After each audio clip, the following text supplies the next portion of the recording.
बच्चों, मैं अजय सर आप सभी बच्चों का स्वागत करता हूं आपके अपने परिवार उन्नति ऑनलाइन में। कैसे हैं आप सभी? उम्मीद करता हूं बच्चे बहुत ही शानदार होंगे, बहुत ही बेहतरीन होंगे। सभी मेरे प्यारे प्यारे बच्चे, आप सभी लोग फटाफट क्लास में जुड़ जाइए और सारे बच्चों को अपने दोस्तों में शेयर कर दीजिए शानदार, ज़बरदस्त और जिंदाबाद तरीके से। बिल्कुल मेरे प्यारे भाई, मैं आपको साइंस पढ़ाने वाला हूँ क्लास 10th की शानदार, ज़बरदस्त और बेहतरीन तरीके से प्यारे बच्चों।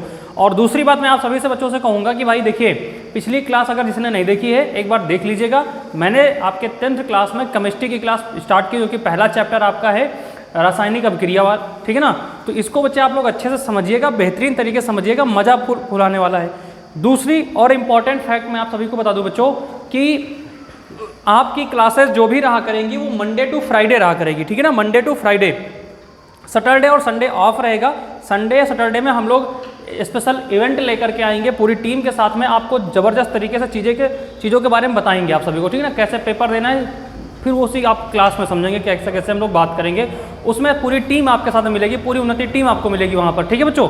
तो ये एक अलग इवेंट रहेगा। फिलहाल आप जो है बेहतरीन तरीके से तैयारी करिए, शानदार, ज़बरदस्त, एकदम मतलब बेहतरीन तरीके से प्यारे बच्चे, ठीक ना। आप सभी को अच्छे से अच्छी पढ़ाई दी जाएगी और अच्छे से अच्छा मैटर आप सभी को दिया जाएगा भाई, ठीक है ना। चलिए प्यारे बच्चे, तो हम लोग क्लास को शुरू करते हैं बेहतरीन तरीके से। पिछली क्लास में हम लोगों ने कहाँ तक बात कर लिया था उसके बारे में हम लोग बात करेंगे, ठीक है ना। अच्छे से बात करेंगे बच्चे, ठीक है। चलिए भाई, आप मेरा काम पढ़ाना, मेरा काम समझाना, आपका काम शेयर करना और लाइक करना, और नए हो तो चैनल को सब्सक्राइब जरूर कर लेना बच्चे, ठीक है। तो भैया कहाँ तक हम लोग पहुँचे थे जरा एक बार आप लोग बता दीजिए बच्चों, ठीक ना। पिछली क्लास में हम लोगों ने रासायनिक समीकरण लिखने की विधि पढ़ लिया था। पिछली क्लास में हम लोगों ने बच्चों यहीं तक पढ़ा था, हाँ बिल्कुल प्यारे बच्चे, यहीं तक मैंने पढ़ा था रासायनिक समीकरण लिखने की विधि। रासायनिक समीकरण लिखने की विधि के बारे में हमने आप सभी को पिछली क्लास में अच्छे से बता दिया था कि बायां पक्ष क्या होता है, दायां पक्ष क्या होता है, ठीक ना। ये सब मैंने आप सभी को अच्छे से समझा दिया था बच्चों, ठीक है ना। चलिए, बहुत शानदार प्यारे बच्चे, बहुत बेहतरीन, अच्छे से आप लोग समझिएगा भाई, ठीक ना। चलिए, बहुत बेहतरीन, पानी की बोतल रख दीजिएगा, ठीक है भाई। बहुत बेहतरीन प्यारे बच्चे, बहुत शानदार। देखिए बच्चे, अब मैं आगे बढ़ता हूँ और आगे मैं आप सभी को समझाने वाला हूँ बच्चे चरण 2। पहले में बताया था मैंने आपको चरण नंबर 1, ठीक है बच्चों। इसमें मैंने आपको चरण नंबर 1 बताया था। ये जो था आपका अभिक्रिया में भाग लेने वाले सभी क्रियाकलापों तथा उत्पादों के अणु सूत्र जो होते हैं या प्रतीक चिन्ह होने चाहिए, उसके बारे में मैंने बताया था कौन कौन से प्रतीक चिन्ह होते हैं। जैसे बच्चों मैंने आप सभी को यहाँ पे बताया था सेकंड नंबर में, रासायनिक समीकरण में पदार्थ सदैव उनके आणविक रूप में लिखे जाते हैं, उनके आणविक रूप में लिखे जाते हैं बच्चों। ये मैंने आपको पिछली क्लास में बताया था। दूसरा मैंने कहा था कि एक परमाणुक तत्व जो होते हैं, एक परमाणुक तत्व जो होते हैं ना बच्चे, उनको केवल और केवल उनके प्रतीक चिन्ह के रूप में लिख दिए जाते हैं। और मैंने एक बताया था, अगर भैया यहाँ पे अणुसूत्र में लिखते हैं भैया, तो प्रतीक चिन्ह के साथ साथ में अणुसूत्र भी लिखते हैं। समझ रहे हैं बच्चे? तो ये आप लोग ध्यान रखिएगा भाई, ठीक है। मैंने यहाँ पे कुछ पदार्थ भी लिखे थे और उनके बच्चों यहाँ पे अणुसूत्र भी मैंने आप सभी को बताया था।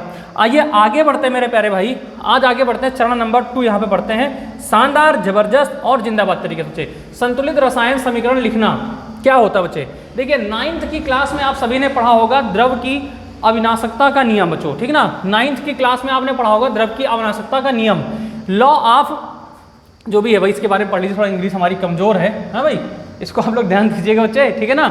चलिए, बहुत शानदार तरीके से, ठीक है भाई। तो बच्चे आगे हम लोग बात करने वाले हैं आप सबके बारे में, आज चरण नंबर 2 के बारे में बात करने वाले हैं। आप लोगों का काम बच्चे एक बार सेशन को शेयर कर दीजिएगा, शानदार और जबरदस्त जिंदाबाद तरीके से प्यारे बच्चे। तो भैया कहा गया है इसमें जो है नियम के अनुसार, किसके नियम के अनुसार? द्रव की अविनाशकता के नियम के अनुसार किसी रासायनिक अभिक्रिया में अभिकारकों के उत्पादन में परिवर्तन के फलस्वरूप ना कोई परमाणु नष्ट होता है बच्चों, ना तो कोई परमाणु नष्ट होता है, ना ही कोई निर्मित होता है।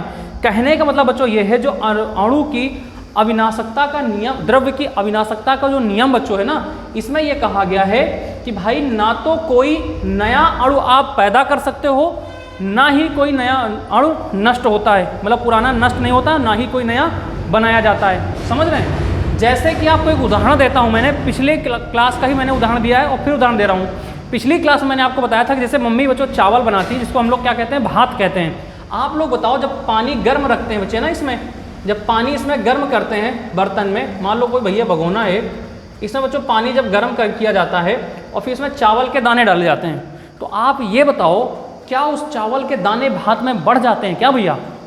नहीं सर, बिल्कुल नहीं बढ़ते। जितना पानी और जितने चावल के दाने मम्मी डालती हैं दाने उतने ही निकलेंगे, बस उनका क्या हो जाएगा, भार बढ़ जाएगा, ठीक ना, उनका आयतन बढ़ जाएगा बच्चों, उनका क्या हो जाएगा, भार बढ़ जाएगा, उनका आयतन बढ़ जाएगा, ये हो जाएगा भाई। जो थोड़ा फूल फाल के एकदम मोटे हो जाएंगे, भाई साहब मैं आ गया एकदम चौड़िया करके, है ना, तो ये सब हो जाता है बच्चे, लेकिन उनकी संख्या नहीं बढ़ती है कि नहीं वहाँ जाके 2-4 और पैदा हो जाते हैं, ऐसा कुछ नहीं होता। तो बच्चे सेम वही यहाँ भी कहा गया है कि अभिकारकों के उत्पादन में परिवर्तन के फलस्वरूप क्या होता है बच्चे, ना तो कोई परमाणु नष्ट होता है और ना ही कोई निर्मित होता है।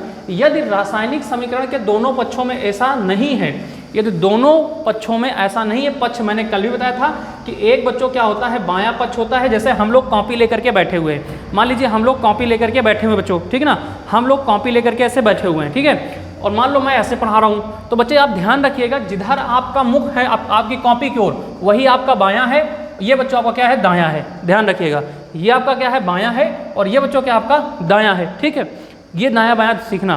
तो बच्चे जो दायां पक्ष होगा, दोनों पक्षों में कहा गया है कि दोनों पक्षों में ऐसा नहीं है, तो यदि अगर बाएं पक्ष और दाएं पक्ष में अगर दोनों तरफ परमाणुओं की संख्या बराबर नहीं है बच्चे, तो फिर वो क्या है, वो नियम जो है आपका, जो भी आपका रसायन समीकरण लिखा हुआ है, वो समीकरण बच्चों क्या है, आपका संतुलित नहीं है, उसको संतुलित करना पड़ेगा मेरे भाई, ठीक ना, ये कहने का मतलब है। तो बाईं ओर लिखे प्रत्येक तत्व के परमाणुओं की संख्या दाईं ओर लिखे परमाणुओं की संख्या के समान बराबर करते हैं, उसे क्या कर देते हैं, बराबर कर देते हैं। किसको बराबर करते हैं, दाईं ओर को बराबर करते हैं कि बाईं ओर को बराबर करते हैं, इसको समझ लो मेरे प्यारे भाई। इसने कहा तो बाईं ओर लिखे, बाईं ओर जो आपके लिखे होते हैं ना, बाईं ओर जो भी लिखे होते हैं, बाईं ओर लिखे तत्वों के परमाणुओं की संख्या दाईं ओर, जो दाईं ओर लिखे हुए परमाणु होते हैं ना, दाईं ओर लिखे परमाणुओं की संख्या के समान, परमाणुओं की संख्या के समान बराबर करते हैं, उसको क्या कर देते हैं बच्चे, बराबर कर देते हैं। तो दाईं ओर लिखा हुआ जो परमाणु होता है, एक पे ध्यान रखना, ये बच्चों क्या होता है, ये होता है उत्पादन, ये क्या होता है, उत्पाद होता है बच्चों, ये भी ध्यान रखिए। जो दाईं तरफ लिखा होता है समीकरण, वो बच्चों क्या होता है, उत्पाद होता है, और जो बाईं तरफ लिखा होता है बच्चों, ये क्या होता है, अभिक्रिया होती है, मतलब ये अभिकारक होते हैं भैया, ठीक ना।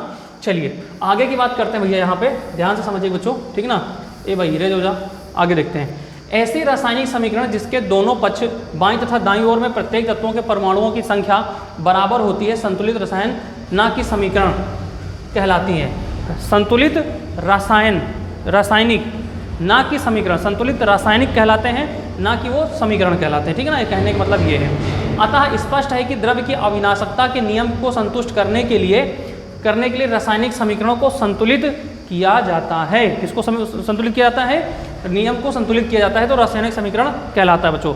ये आपसे पूछा जा सकता है भाई, ठीक है ना। उदाहरण के लिए बच्चों जैसे लिखा है, मैग्नीशियम का वायु में दहन करने पर मैग्नीशियम ऑक्साइड निर्मित होता है।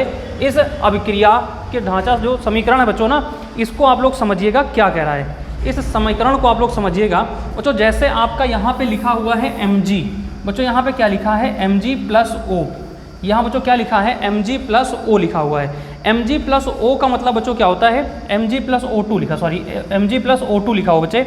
Mg बच्चों क्या हो गया आपका, मैग्नीशियम हो गया, ये क्या हो गया बच्चों, मैग्नीशियम हो गया, मैग्नीशियम, ठीक है ना, ये क्या हो गया, मैग्नीशियम हो गया। और इधर बच्चों O2 क्या हो गया भैया, ऑक्सीजन हो गया, ठीक है ना, ये क्या हो गया बच्चे, ऑक्सीजन हो गया। ये दोनों बच्चों क्या हो गया, ऑक्सीजन हो गया। तो कहा गया है कि इसको जब वायु में दहन करते हैं, मतलब इसको गर्म करते हैं बच्चे, मैग्नीशियम को वायु में दहन करने पे मैग्नीशियम ऑक्साइड निर्मित होता है बच्चों।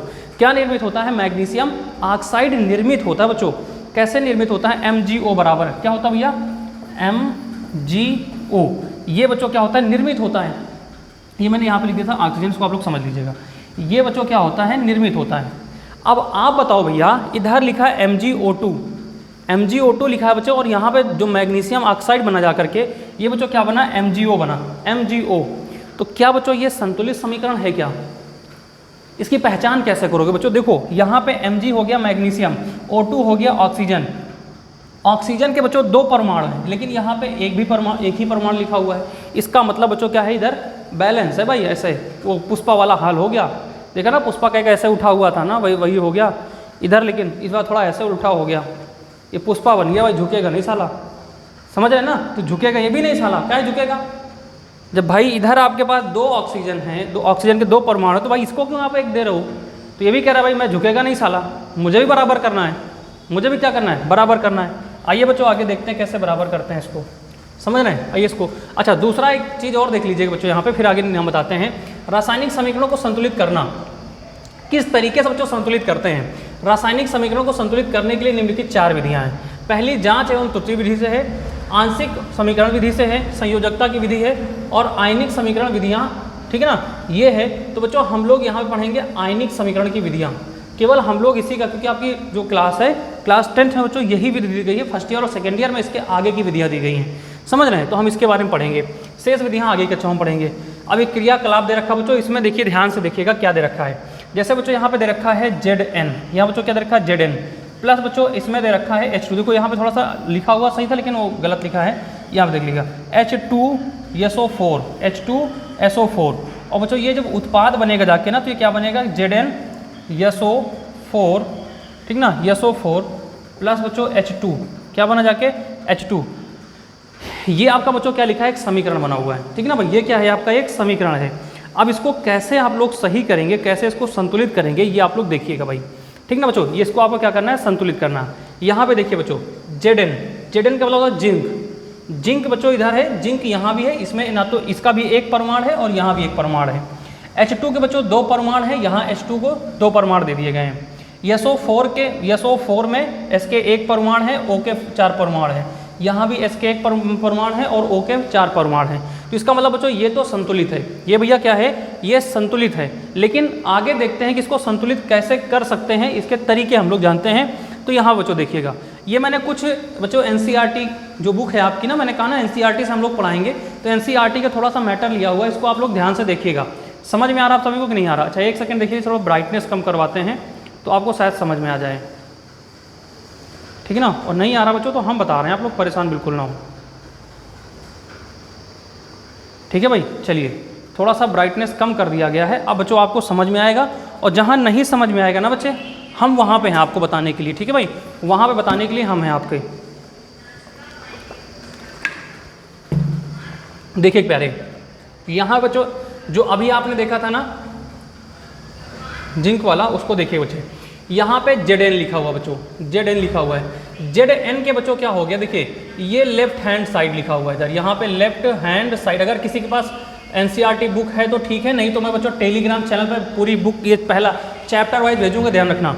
ये जो मैं सॉल्व करा रहा हूँ इसको ही भेजूंगा, बुक का पहला चैप्टर पूरा का पूरा मैं आपको टेलीग्राम पे भेज दूंगा।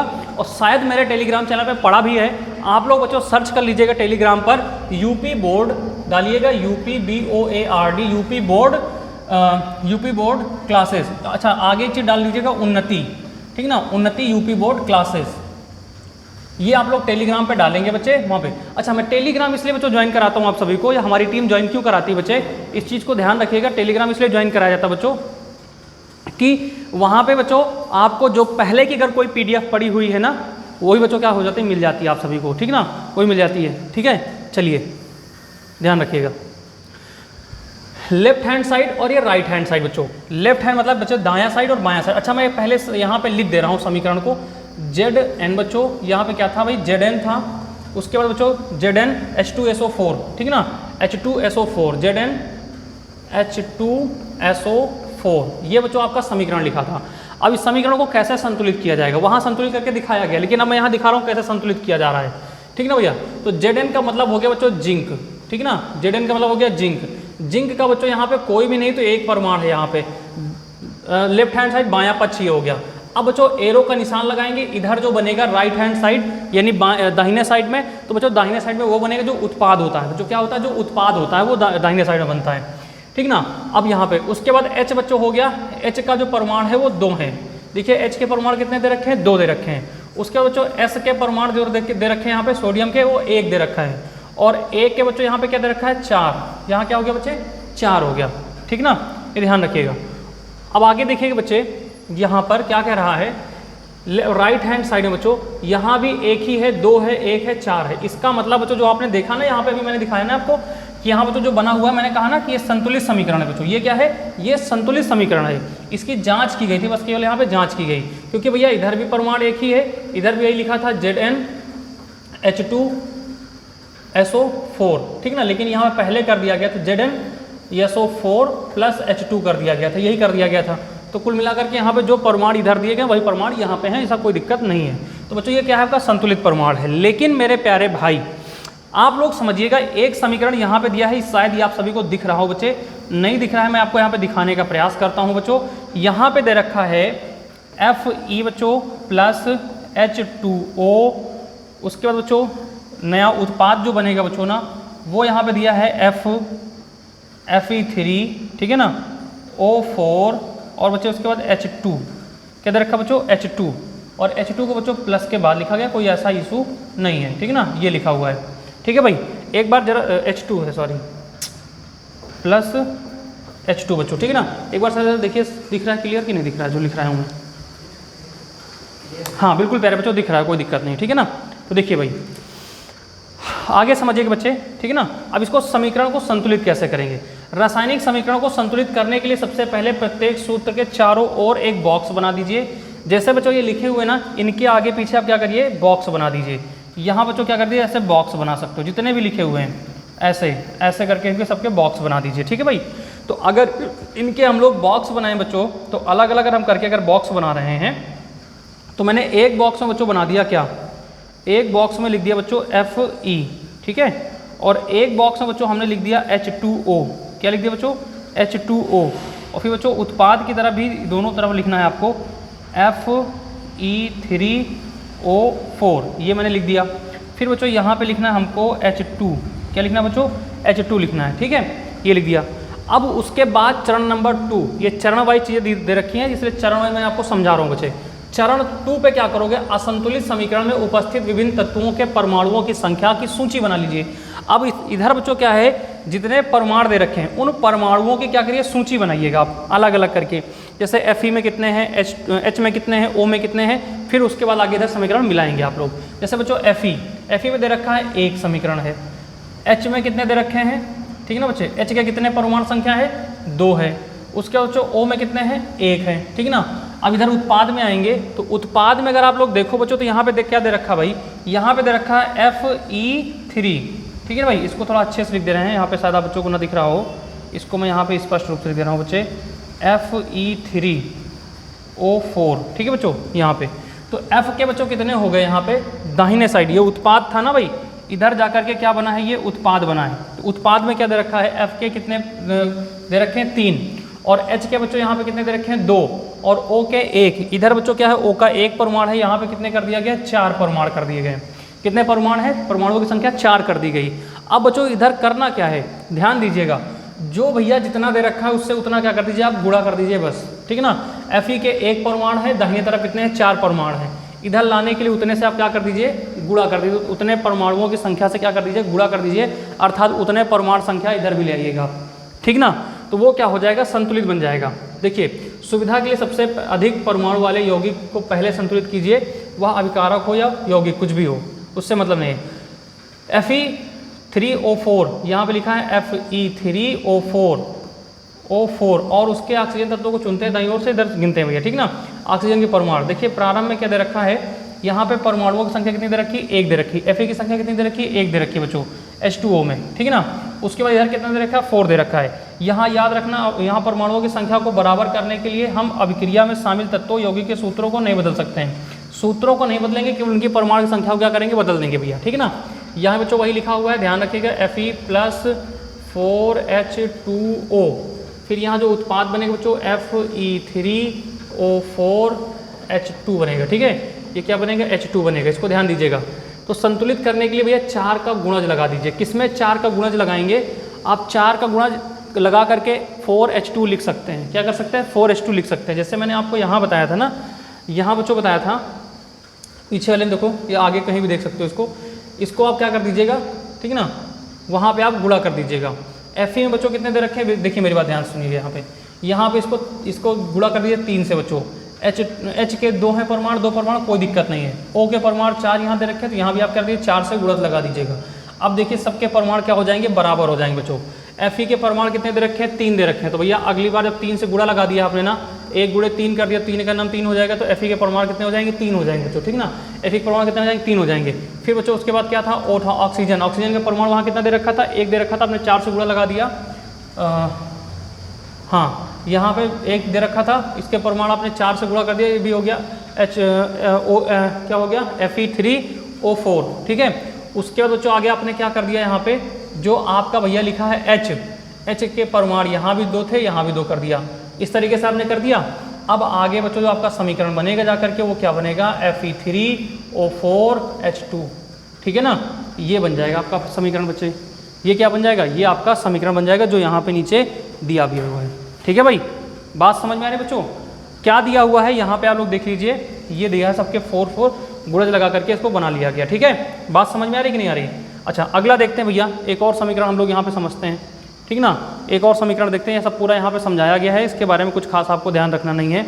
आगे देखते हैं भैया हम लोग, ठीक है ना, ये सब चरण वाइज दे रखे हैं, इतना आप लोग अभी जाने की यहाँ पे आवश्यकता नहीं है भाई, ठीक है ना, यहाँ जाने की आवश्यकता भी नहीं है। आगे देखिएगा भैया क्या कह रहा है बच्चे, यहाँ पे समझिएगा। ठीक है ना, कभी कभी अभिकारक में बच्चे यहाँ से देखिए, ध्यान दीजिएगा, यहाँ पे ध्यान देने वाली बात है कि कभी कभी अभिकारक की परिस्थितियाँ जैसे ताप, दाब, उत्प्रेरक आदि को तीर के निशान के ऊपर लिख देते हैं। अगर कभी कभी समीकरणों में हम लोग दाब दे देते हैं, दाब लगाते हैं, या ताप देते हैं यानी आग लगाते हैं उसमें गर्म करने के लिए, या उसमें उत्प्रेरक आदि का कोई भी चीज़ अगर हम करते हैं उसमें, मतलब कोई प्रक्रिया करते हैं, कोई प्रतिक्रिया देते हैं, तो उस अभिक्रिया के ऊपर जहाँ पे एरो लगाते हैं ना कि नया उत्पाद बनने वाला है, उसके ऊपर हम लिख देते हैं।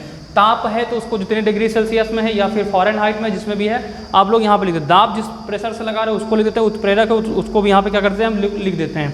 ठीक ना, जैसे यहाँ पे देखिए CO लिखा हुआ है, G का मतलब होता है बच्चों गैस, प्लस 2H2, ठीक ना, फिर ये भी क्या है, गैस है, हाइड्रोजन गैस है। फिर बच्चों इधर क्या है, CH3OH1 लिखा हुआ है, और बीच में लिखा हुआ बच्चों 340 लिखा हुआ है ना। तो बच्चों ये क्या किया गया, उस पर ताप लगाया गया, उस पर, ठीक ना, उस पर क्या लगाया गया, ताप लगाया गया। यहाँ पे देखेंगे 6CO2AQ प्लस 12H2O1, ठीक ना, और आगे दिया गया सूर्य प्रकाश, क्लोरोफिल। सूर्य की प्रकाश में बच्चों क्लोरोफिल की उपस्थिति में, सूर्य के प्रकाश को क्या किया गया, यहाँ पे लिया गया, संश्लेषण किया गया है, किसकी उपस्थिति में, क्लोरोफिल की उपस्थिति में। ठीक है भाई, क्लोरोफिल की उपस्थिति में। उसके बाद बच्चों आगे क्या है, C6H12 बन गया जाके, ठीक है ना, C6H12O6 AQ प्लस AQ बच्चों उसका क्या होता है, जो आगे बताते हैं, फिर अभी परेशान होइए। ठीक है ना, 6O2 AQ, यहाँ पे लिखा बच्चे CO2 AQ प्लस 6H2। अच्छा, मैं इसलिए थोड़ा सा रुक रहा हूँ कि मैंने शायद कहीं पे आपको C बोल दिया बच्चों, C नहीं है 6 बोलना है, यहाँ पे क्या बोलना है, 6 बोलना है, sorry, O2 AQ plus 6H2O। ठीक है बच्चों, ये दिया गया आपका समीकरण जो उत्पाद के रूप में बनेगा जाके आगे। ठीक है भाई, ठीक बच्चे, देखो भाई एक चीज़ समझना यहाँ पे ध्यान से बच्चे, यहाँ पे कहा गया है बच्चे कि देखो C6H12O6, ठीक है, AQ बच्चों, मैंने कहा ना अभी AQ मतलब, देखो AQ का मतलब बच्चों क्या होता है, ध्यान रखिएगा, AQ का मतलब होता है जलीय विलयन। ठीक है भैया, AQ का मतलब होता है बच्चे जलीय विलयन। जहाँ पे भी AQ लिखा हो उसका मतलब जलीय विलयन हो गया, कि मतलब जलीय विलयन का मतलब क्या है, उसमें दो चीज़ों को मिलाया करके जल में मिलाया गया है। ठीक है ना, जैसे आप देखो इसका मतलब C6H12O6, इसका मतलब बच्चों क्या बनता है, ये ग्लूकोज का फार्मूला है। क्या है, ग्लूकोज का फार्मूला है बच्चों, ध्यान रखिएगा। इसमें C कार्बन है, H क्या बच्चों हाइड्रोजन है, O ऑक्सीजन है। इनके परमाणुओं को मिला करके क्या मतलब, इनको मिला करके क्या बनाया बच्चों, ग्लूकोज बनाया गया। ठीक है, उसके बाद 6O2 लिखा हुआ बच्चे, ये भी क्या है 6O2। O2 का मतलब बच्चों क्या होता है, ऑक्सीजन। ये बच्चों क्या है, जलीय विलयन के रूप में यहाँ पे है। ठीक है ना, लिक्विड की फॉर्म में है। फिर उस लिक्विड फॉर्म में नहीं है, जलीय विलयन है बच्चे। ठीक है ना, लिक्विड के लिए बच्चों L लिखा होगा। ठीक है, जैसे आगे देखो यहाँ पे क्या लिखा हुआ है, यहाँ पे बच्चों लिखा हुआ है कि 6H2O मतलब यहाँ पे जो इनके परमाणु भार हैं वो कितने हैं, 6 बच्चे। और H का मतलब हो गया हाइड्रोजन, और O का मतलब बच्चों हो गया क्या, ऑक्सीजन। और ये बच्चों यहाँ पे 1 नहीं, यहाँ पे L होना चाहिए। ये बच्चों किसमें, लिक्विड के फॉर्म में। ठीक है ना, ये ध्यान रखिएगा। तो ये आपका क्या बनेगा जाके, फार्मूला बनेगा जाके। ठीक है ना, ये बच्चों क्या है, ग्लूकोज। ये भैया प्रकाश संश्लेषण जब होता है ना बच्चों, तो क्लोरोफिल की उपस्थिति में ये विलयन आपका बनता है जा करके। ठीक है ना, ये ध्यान रखिएगा। आगे हम लोग बच्चे बढ़े, यहाँ पे ध्यान दीजिएगा कि बच्चे आगे हम लोग बढ़े। अच्छा ठीक है, यहाँ तक आपका था मैटर आज का, लेकिन सुनिए मेरी बात ध्यान से। अब मैं आपको वापस पीछे लेके आता हूँ। यहाँ पे कुछ चीज़ें मैं आपको जो छोड़ा था ना, अब वो मैं आपको बताने वाला हूँ बच्चे। यहाँ पे दिया हुआ बच्चे कि जो Fe को संतुलित करने के लिए बाईं ओर हमने F से 3 से गुणा किया था बच्चे ना, उसके परमाणु लेते हैं। जहाँ पर परमाणु 1 होता है उसके परमाणु हम बढ़ा करके गुणा कर लेते हैं उससे। गुणज कर देते हैं। मतलब अगर बाईं तरफ परमाणु की संख्या, ध्यान रखिएगा, बाईं तरफ परमाणुओं की संख्या अगर बच्चों 1 दे रखी है और दाहिनी तरफ परमाणुओं की संख्या 3 दे रखी है, तो इसको बच्चे संतुलित करने के लिए हम इसके परमाणुओं को 3 और ऐड कर देते हैं। वो 3 ऐसे ऐड करेंगे कि हम उधर से दाहिनी तरफ से बाईं तरफ 3 परमाणु और ले आएंगे, तो बच्चे कितने हो जाएंगे, 3 गुणे अगर हम 1 कर देंगे बच्चे कितना हो जाएंगे, 3 एकम 3 हो जाएगा। मतलब वहाँ पे 3 परमाणु अब वापस बाईं ओर आ गए हैं, ठीक है ना, वापस बाईं ओर आ गए। तो जब नया संतुलन बनेगा जा करके, आपको संतुलित जो समीकरण आपका बनेगा जा करके, उसमें बच्चों को क्या हो जाएगा, जैसे यहाँ पे देखेंगे 3F, और उसको पहले भी हम लगा सकते हैं, जैसे हमारा लिखा है Fe, इसमें बच्चों क्या करना है, हमको संतुलित करना है, तो Fe के पहले भी हम लोग क्या कर सकते हैं, 3 कर देंगे, क्योंकि Fe3 बच्चों हम लोग लगा नहीं सकते। अगर Fe3 कर देंगे तो हमारा ये जो तत्व है ना बच्चे, एक नया तत्व बन जाएगा। हमने कहा है कि नया तत्व नहीं बनना चाहिए, क्या होना चाहिए, उसके भार में परिवर्तन हो जाए, उसके आकार में, आयतन में परिवर्तन हो जाए, लेकिन ना तो नया तत्व बनेगा और ना ही तत्व कोई नष्ट होगा बच्चे।